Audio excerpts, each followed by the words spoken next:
La Guardia Costera de los Estados Unidos rastrea al petrolero fugitivo. Y no es cualquier barco, ya hemos hablado de él.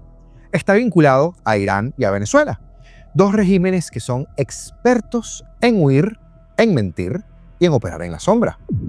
Mientras tanto, desde Washington empiezan a decir lo que muchos intuían, pero pocos se atrevían a verbalizar. Un exfuncionario del Departamento de Estado en NTN 24 lo dijo sin rodeos. No creo que haya una invasión total en Venezuela, pero Estados Unidos sí está buscando un cambio. Y cuando Washington habla de cambio, no habla precisamente de elecciones con ventajismo. El general Mike Flynn se suelta el moño, y dibuja un escenario que, seamos honestos, muchos hemos recorrido mentalmente más de una vez. Aquí el mensajero sí importa. Y es que cuando el mensajero es el general Flynn, el mensaje no es improvisado, es más bien como una advertencia. Hablando de advertencias, Colombia, el panorama se oscurece peligrosamente, porque el gobierno de Petro inscribe un comité ciudadano para impulsar una Asamblea Nacional Constituyente. Traducido del progresismo al español, poner en riesgo las elecciones y dinamitar la democracia desde adentro. Ese es otro frente que hay que tener o que hay que detener cuanto antes, porque ya conocemos el libreto y siempre termina igual. Y Estados Unidos ataca a ISIS en Nigeria tras las amenazas directas del presidente Donald Trump por que han estado liquidando cristianos, para decirlo de una manera que YouTube le guste. Una señal clara para quien todavía no la quiere ver, cuando Trump advierte, por lo general no está haciendo mucha retórica. De todo esto y más hablamos el día de hoy, viernes 26 de diciembre de 2025. Yo soy Augusto Navarro y este espacio, donde todos nos reunimos, su espacio se llama Apolítico. Comenzamos. Un buque de la Guardia Costera que surcaba el Océano Atlántico, con su objetivo a la vista, a solo media milla de distancia, de repente se da cuenta de algo. La tripulación iba a necesitar refuerzos, según informaban las autoridades estadounidenses.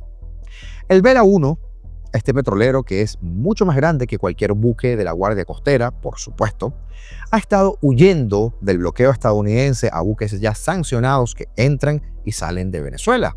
Este, a su vez, sancionado presuntamente por enviar petróleo a organizaciones terroristas designadas por los Estados Unidos, el Vela 1 realizó un movimiento inusual durante el fin de semana pasado. Dio media vuelta y se negó a ser abordado y además se alejó de Venezuela a toda velocidad porque va muy lento. Ahora, tras más de 5 días de persecución, la Guardia Costera y el ejército estadounidense están reuniendo más personal y armas para abordar el buque por la fuerza, según han informado autoridades estadounidenses. Entre las unidades que están desplegando en la zona se encuentra un equipo de respuesta especial marítima, una fuerza de élite entrenada para abordar buques hostiles, según las autoridades, como el Vela 1. La búsqueda de este buque marca potencialmente el momento más peligroso, entre comillas, para los Estados Unidos en su incipiente cuarentena de la industria petrolera venezolana, la parte pirata sobre todo, parte de una campaña para presionar al dictador Nicolás Maduro. Se desconoce públicamente por qué el Vela 1 se niega a cumplir con las exigencias de la Guardia Costera. El propietario del Vela 1, Louis Marine Shipholding Enterprises, con sede en Turquía, no devolvió las llamadas que se le han hecho en busca de comentarios por parte de los periodistas. La mayoría de los buques marítimos comerciales, incluso los que transportan productos ilícitos, cuentan con tripulaciones que tienen pocos incentivos para desobedecer las órdenes de las Fuerzas Armadas estadounidenses, y esto es lo curioso de este tema. Estados Unidos lo ha sancionado por presuntamente transportar petróleo iraní del mercado negro en nombre de organizaciones terroristas designadas por Estados Unidos y alineadas con Teherán, la milicia libanesa Hezbollah y los hutíes, rebeldes que han controlado amplias zonas de Yemen durante más de una década.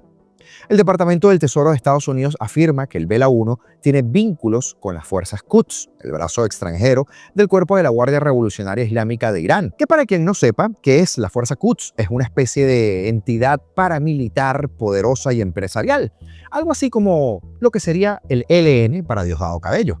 Probablemente reciban órdenes de algún lugar, declaraba el contraalmirante retirado William Baumgartner, ex fiscal general de la Guardia Costera, sobre este comportamiento inusual de la tripulación de ese buque. Son propiedad de personas muy mal intencionadas que buscan lucrarse de una manera muy particular. Estados Unidos afirma que el Vela 1 forma parte de esta vasta flota de petroleros antiguos de propiedad turbia que transportan petróleo de Rusia, Irán y Venezuela, el eje del mal, sancionado por los Estados Unidos con compradores en China, en Cuba y en India. Pura joyita. El Vela 1 ha empleado durante mucho tiempo tácticas asociadas con esta llamada flota fantasma, como la desactivación de sus transpondedores que alertan a otros barcos sobre su ubicación durante largos periodos y la realización de peligrosas transferencias de petróleo de barco a barco en alta mar, según Kepler, una empresa de rastreo de petroleros. Este tipo de transferencias de barco a barco, según funcionarios estadounidenses, se realizan generalmente para ocultar el origen ilícito del petróleo. Al igual que otros buques de la flota fantasma, el Vela 1 también navegó bajo bandera falsa, afirmando estar registrado en Guyana, lo cual no lo está, según informaron funcionarios estadounidenses. Antes de dirigirse a Venezuela sin petróleo, el Vela 1 cargó crudo en Irán a principios de septiembre, según Kepler, y luego apagó su transpondedor cerca del estrecho de Hormuz, esta estrecha vía fluvial que conecta el Golfo Pérsico, rico en petróleo, con el resto del mundo. Permaneció inactivo durante 2 meses y cuando volvió a funcionar cerca del mismo punto, ya no tenía petróleo. Lo que sugiere que, por supuesto, había descargado la carga a otros buques. El Vela 1 se dirigió entonces al oeste, cruzando el estrecho de Gibraltar y adentrándose en el Atlántico a principios de diciembre. Señalaba como destino Curazao, frente a la costa de Venezuela, pero cambió de rumbo repentinamente y por lo que sea el 15 de diciembre, después de que Estados Unidos incautara el primer barco de la cuarentena. Luego regresó a Venezuela, pero dio otro giro de 180 grados al ser interceptado por un buque de la Guardia Costera.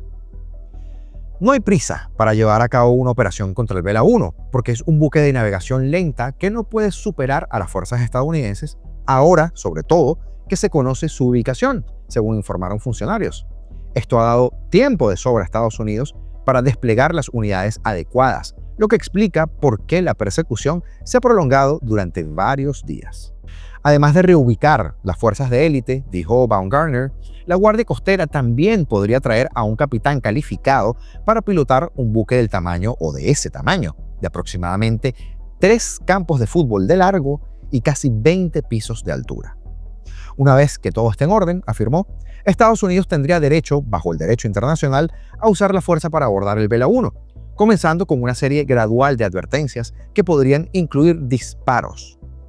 Tendrán varios helicópteros, se subirán al petrolero por cuerdas rápidas, subirán al puente y tomarán el control del buque, comentó sobre un escenario probable. La Casa Blanca indicó que el Vela 1 contaba con una orden judicial que permitía a los Estados Unidos incautarlo como parte de una estrategia del Departamento de Justicia para retirar de la operación la flota oscura de petroleros. Suponiendo que el buque sea finalmente incautado, Estados Unidos tiene en sus planes escoltarlo hasta aguas estadounidenses, tomar el petróleo y decirle game over. Esto sigue un patrón similar al que Estados Unidos ha venido siguiendo con los otros petroleros incautados. El Century, por ejemplo, el petrolero que transportaba cerca de 2 millones de barriles de petróleo venezolano, que fue incautado la semana pasada y que ahora se dirige a Galveston, Texas, donde va a descargar su petróleo, según informaron las autoridades. Y es que además, Trump afirmó que Estados Unidos se quedará con el petróleo y con los barcos. Los países, por lo general, pueden incautar legalmente buques en sus aguas territoriales según normas establecidas por la Organización Marítima Internacional, el organismo regulador marítimo de las Naciones Unidas. Las incautaciones en alta mar no son tan extrañas como podríamos pensar, especialmente cuando se ha visto que los buques están vinculados a Irán, ya que Teherán tiene una larga historia de represalias deteniendo barcos occidentales como parte de su política de terror global. Así que sigue la persecución. Y también siguen las malas noticias para los terroristas de Estado. Jared Bell, exfuncionario del Departamento de Estado de los Estados Unidos, ofreció detalles sobre la sistemática persecución que enfrentan ahora los cristianos en Nigeria y también aprovechó para referirse a la presión de los Estados Unidos al régimen de Maduro en una entrevista que dio en NTN 24. Bell, quien actualmente es profesor de la Universidad de Nueva York, advirtió que la comunidad cristiana nigeriana es víctima de una persecución brutal que incluye vidas arrebatadas, porque no se puede decir la palabra, desplazamientos forzados y el despojo de sus tierras. Todo esto en medio de una grave crisis de violencia e impunidad, sobre todo eso. Lo que vemos en Nigeria es que el presidente ha pasado a la acción basado en sus preocupaciones. Expresó su preocupación por el trato que sufren los cristianos nigerianos. El país sufre violencia religiosa y para cualquiera que siga la situación, los cristianos han sido desvividos, no solo por una cuestión de fe, sino también por el control de tierras, aseveró. El exfuncionario del Departamento de Estado también dijo que en Washington se están llevando a cabo conversaciones políticas de muy alto nivel sobre este posible cambio de régimen en Venezuela y aseguró que están, sí, contemplando todos los escenarios posibles para el día, ojo aquí, en que Nicolás Maduro deje el poder y que esta transición puede ocurrir sin la necesidad de una invasión militar terrestre. Ha dicho, no creo que la administración sea capaz de llevar a cabo una invasión total a Venezuela. No creo que esto vaya a suceder, pero Washington sí está buscando un cambio de régimen. La otra cara de la moneda es preguntarnos qué pasa cuando haya un cambio. Así que creo que esa es la gran pregunta, ¿verdad? Y por lo que he leído recientemente, la administración Trump ha iniciado conversaciones para saber qué hacer en ese momento, apuntó. Y sí, así mismo es. La pregunta de las 50.000 lochas, sin duda alguna, ¿verdad? Pero hablemos ahora del enigmático post del general Mike Flynn. Bueno, de enigmático poco, que además está citando previamente a una publicación que confirma el cambio de Estados Unidos a ataques terrestres en Venezuela. Y además reza, después de meses de atacar barcos de contrabando de drogas, el presidente Trump dice que el ejército estadounidense se está preparando para estos ataques en sitios de producción de drogas y rutas de tráfico dentro de Venezuela, llamando a los objetivos terrestres mucho más fáciles. Trump advirtió a Maduro que sería inteligente que dimitiera, añadiendo que una acción más dura podría ser definitiva. También dijo que cualquier país que produzca drogas, cualquiera, para los Estados Unidos es ahora un objetivo potencial. Pues bien, entra la publicación del general Flynn que dice lo siguiente. Conozco a alguien que conoce a alguien que sabe dónde está Maduro. Un ataque terrestre con una bomba de 500 libras cerca de él podría enviar el mensaje correcto para que huya a Teherán o a Doha. Lanza algunos folletos junto con la bomba de 500 libras con el mensaje «La próxima será de 2.000 libras». Acabemos con este desastre de una vez. Maduro tiene que irse y un gobierno legítimo necesita tomar el control. Están listos. Prolongar esto solo permite que la CIA haga su magia negra para instalar un Maduro Light gobernando en su lugar. Este plan no funcionará. Basta ya. Y además cita en su publicación al presidente Trump, a Marco Rubio, a Tulsi Gabbard y a Pete Hegseth, el secretario de Guerra. El post, o la publicación de Michael Flynn, ex asesor de seguridad nacional de Trump y figura muy controvertida en círculos conservadores, representa esta especie de escalada retórica extrema en el contexto de la creciente tensión de Estados Unidos y Venezuela bajo esta segunda administración de Trump. La administración, a su vez, ha intensificado esta campaña de presión contra Nicolás Maduro, iniciada con estos ataques aéreos y con los misiles contra barcos vinculados al narcotráfico desde septiembre de 2025. Estos ataques han causado, como recordamos, más de 100 muertes y han sido criticados, por supuesto, internacionalmente, por expertos legales, como posibles violaciones del derecho internacional y como extrajudiciales y sin autorización del Congreso, porque les encanta defender todo lo indefendible. Trump ha declarado un bloqueo total de petroleros sancionados que entran o que salen de Venezuela, afectando la principal fuente de ingresos de Venezuela. Bueno, en papel. La otra usted sabe cuál es. Porque esto ha sido descrito por algunos como una cuarentena económica más que un bloqueo militar clásico. Trump ha amenazado repetidamente con estos ataques terrestres en sitios de producción de drogas de Venezuela. Y aunque hasta finales de diciembre, ya estamos a punto de terminar el año, no se han materializado estos ataques, fuentes como Politico y Reuters indican que la estrategia actual prioriza en vez la presión económica y la interdicción marítima sobre invasiones o strikes terrestres masivos. Por su parte, Rusia y China, como siempre, han expresado el apoyo diplomático al dictador Maduro. Qué bellos son, siempre apoyando lo malo, condenando las acciones estadounidenses como intervencionismo por el petróleo, pero ignorando, como siempre y a propósito, las marramucias que hacen los rojitos con nuestros recursos. Pues de esta manera Flynn propone explícitamente un ataque aéreo preciso con una bomba de 500 libras, cerca de Maduro, no directamente sobre él, usted sabe, para evitar acusaciones directas de desvivir al platanote. Y también lo utilizaría como un mensaje para forzar su exilio. Sugiere que se escale a 2.000 libras si no huye y acompañarlo con folletos de advertencia.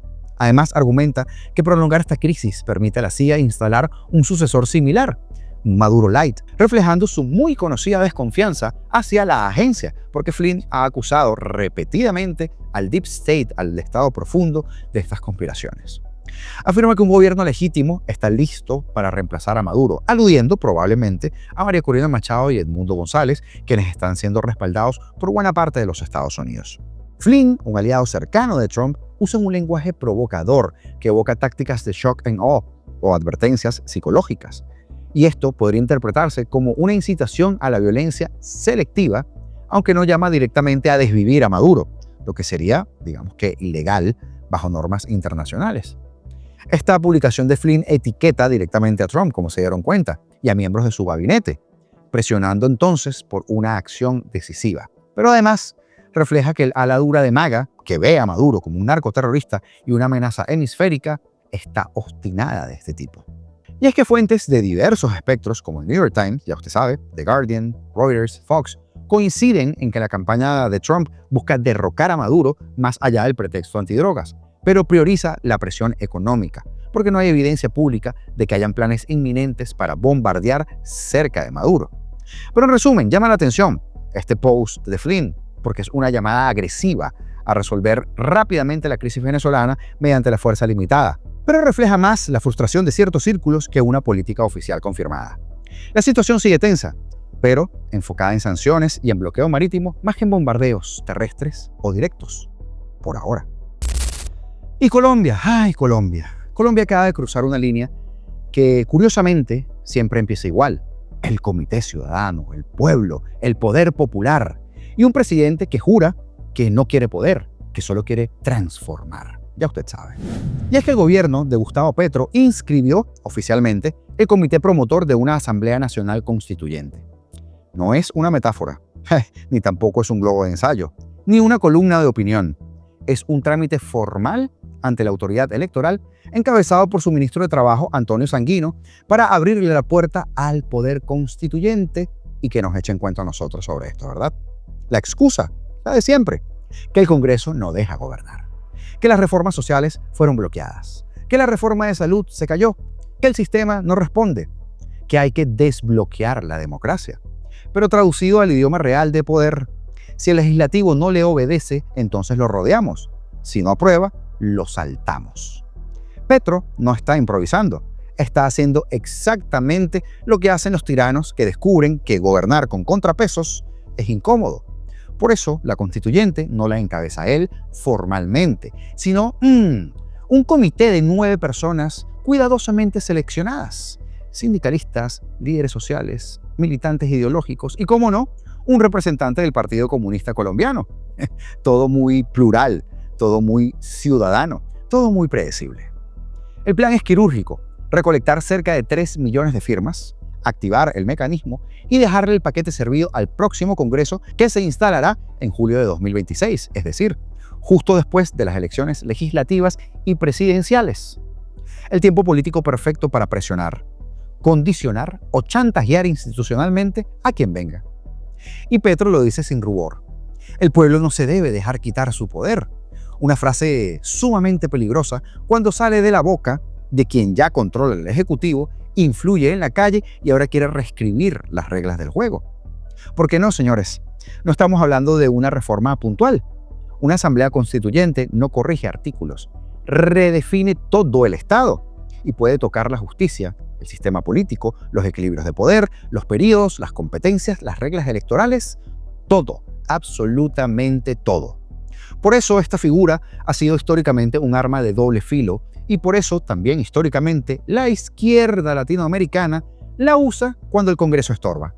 No para ampliar su libertad, ni la mía, ni la de los connacionales, sino para concentrar poder con una legitimidad popular. Que no nos vendan el cuento romántico del 91, porque esto no es un homenaje al espíritu reformista. Esto es un atajo político ante la incapacidad de construir mayorías democráticas. Es gobernar por cansancio institucional. Es empujar a Colombia a una tensión innecesaria en la antesala de un ciclo electoral que va a ser muy decisivo. Hoy es la inscripción del comité, mañana serán las firmas, pasado mañana la presión en la calle y luego la narrativa conocida. Si te opones al pueblo. Colombia no ha caído en esa trampa antes. La pregunta no es si la Constitución necesita ajustes. La pregunta es quién los impulsa, cuándo los impulsa y para qué los impulsa. Porque cuando un presidente, un exguerrillero, propone cambiar las reglas de juego mientras el partido aún se está jugando, no está reformando la democracia, está apostando a controlar la democracia. Y eso, Colombia, hermanos colombianos, nunca termina bien. Nunca. Y el presidente de Estados Unidos, Donald Trump, agitó este jueves las quietas aguas del día de Navidad con el anuncio de que su ejército había atacado objetivos del grupo terrorista del Estado Islámico, ISIS, en el noroeste de Nigeria, y alegó como justificación, más que justificable, que la comunidad cristiana de ese país está amenazada. Nigeria es el país más poblado de África, con 222 millones de habitantes. El Centro de Mando Militar estadounidense para el continente africano informó que el ataque se llevó a cabo en el estado nigeriano de Sokoto, en coordinación con las autoridades nigerianas, y que liquidó a varios militantes de la rama de ISIS que están instalados en África Occidental. Trump hizo el anuncio con un mensaje en su red social Truth. Esta noche, bajo mi potestad como comandante en jefe, Estados Unidos lanzó un ataque potente y letal contra los terroristas de ISIS en el noroeste de Nigeria, quienes han estado atacando y liquidando brutalmente principalmente a cristianos inocentes, a niveles no vistos en muchos años e incluso siglos, escribía el presidente, que afirmó que ya había advertido a los terroristas que si no detenían la masacre, pagarían las consecuencias. Y esta noche las pagaron, remató. Nuestro país no permitirá que el terrorismo islámico radical prospere. El presidente de Estados Unidos no dio más detalles sobre la operación militar, que supone la culminación de semanas en las que Trump y sus aliados hayan estado llamando la atención sobre esta situación que ocurría en Nigeria con los cristianos. Cristianos que además representan el 45% de la población nigeriana frente al 53% que es musulmana. El ministro de Asuntos Exteriores de Nigeria, Yusuf Maitama Tugar, declaró a la BBC que el ataque fue una operación conjunta dirigida contra terroristas y que no tiene nada que ver con ninguna religión en particular. Tugar afirmó que la operación se había planeado desde hace ya bastante tiempo y que se había utilizado información de inteligencia que además había sido proporcionada por la parte nigeriana. No descartó nuevos ataques, además, y añadió que esto dependía de las decisiones que tomarían los líderes de ambos países. Hace un mes, el presidente pidió al Pentágono que preparara un ataque que finalmente llegó este jueves. Un funcionario del Departamento de Defensa ha confirmado a The New York Times que el Pentágono ha colaborado con el gobierno del país africano para poder llevar a cabo estos ataques, y que estos contaban con el visto bueno de Nigeria, además. Y es que hace un mes también hubo una amenaza de Trump en su red Truth Social. Queridos cristianos, advertencia, más le vale al gobierno nigeriano moverse rápido, escribía el republicano. Y con esa publicación asumía el discurso defendido por ciertos grupos de presión religiosos y conservadores estadounidenses que llevan años asegurando que se está produciendo un genocidio cristiano en Nigeria.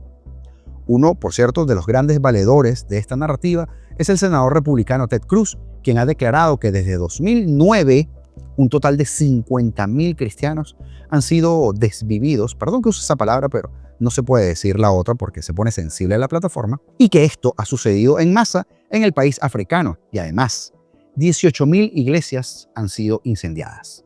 Nigeria enfrenta desde hace 2 décadas a una escalada de violencia que ha sido protagonizada por grupos armados, ya sean terroristas, bandas delincuenciales o otros tipos irregulares, que han causado decenas de miles de muertos y más de 3.5 millones de personas desplazadas de sus hogares.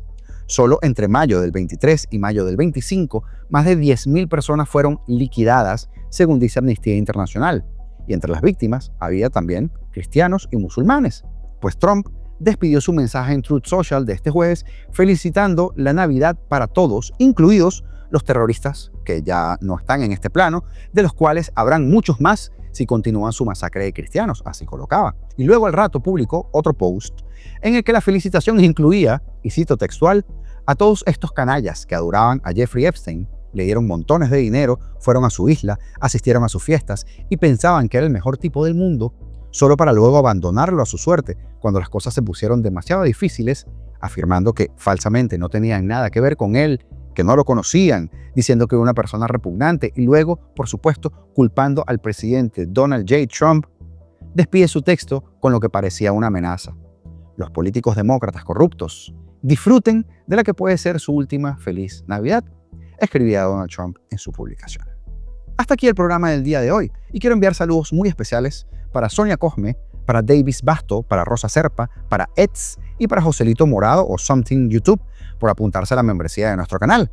Del mismo modo para Roswan Borges, para Víctor Jiménez, para Miguel Domínguez y para Rushdie Rivera por sus super thanks vitales para seguir ejerciendo el periodismo independiente y para mantener este tipo de plataformas. Así que bendiciones para todos ellos y también para ti que estás viendo este video. Comenta, dale like y compártelo, porque no cuesta nada y nos ayuda muchísimo. Los botones, siempre les digo, están allá abajo, es rápido, es gratis y créanme que nos ayuda mucho. Señores, suscríbanse para que sigamos peleando juntos y como siempre decimos, libertad o nada, porque seremos libres.